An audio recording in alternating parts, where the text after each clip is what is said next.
Hello everyone, আসসালামু আলাইকুম। কেমন আছেন সবাই? আশা করছি সবাই অনেক অনেক বেশি ভালো আছেন। আমরাও অনেক ভালো আছি আলহামদুলিল্লাহ। চলে আসলাম নতুন একটা রান্নার ভিডিও নিয়ে। তবে আজকের রান্নাটা কিন্তু আমি করিনি, করেছে আমার হাসব্যান্ড। আমার হাসব্যান্ড যখনই ছুটির দিনে বাসায় থাকে আমাদের জন্য বেশ যত্ন নিয়ে অনেক মজার মজার খাবার রান্না করে এবং তার করা প্রত্যেকটি খাবার এতটাই মজা হয়। আমি সবসময় বলি যে তুমি আমার চাইতে ভালো রান্না করো। আমার মনে হয় প্রত্যেকটা পুরুষ মানুষেরই রান্না জানা উচিত। এতে করে কিন্তু ঘরের মহিলা মানুষদের মাঝে মাঝে একটু রান্নার থেকে ছুটি পাওয়া হয়। কারণ দেখা যায় ওয়ার্কিং ওমেন হোক অথবা গৃহিণী সবারই কিন্তু প্রতিনিয়ত রান্না করতেই হয়, রান্না থেকে ছুটি নেই। তো সেক্ষেত্রে ঘরের পুরুষ মানুষরা যদি টুকটাক রান্নাবান্না করে তাহলে কিন্তু মাঝে মাঝে একটু রিলিফ পাওয়া যায়।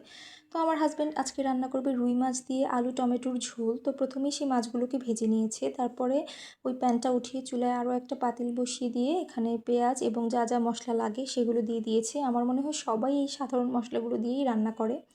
তো এই সবগুলো মশলা দেওয়া হয়ে গেলে মশলাগুলোকে একটু কষিয়ে নিয়ে তারপর ওই কষানো মশলার মধ্যেই সে দিয়ে দিয়েছে সবজিগুলো। তারপরে সবজিগুলোকেও ভালো করে কষিয়ে নিয়েছে, তারপরে দিয়ে দিয়েছে বেশ অনেকটা পানি।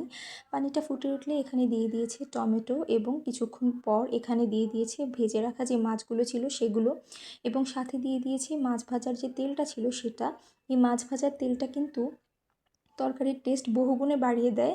এটা কিন্তু একটা সিক্রেট শেয়ার করে ফেললাম আপনাদের সঙ্গে। তো এই তো দিয়ে দিল কয়েকটা কাঁচামরিচ। আমরা একটু ঝালটা কম খাই যেহেতু বাসায় ছোট বেবি আছে। এই তো তরকারি রান্না একেবারে শেষের দিকে, এখন কিছুক্ষণ ফুটিয়ে ঝোলটা গাঢ় হয়ে গেলে নামিয়ে নেবে। সবাই ভালো থাকবেন। আল্লাহ হাফেজ।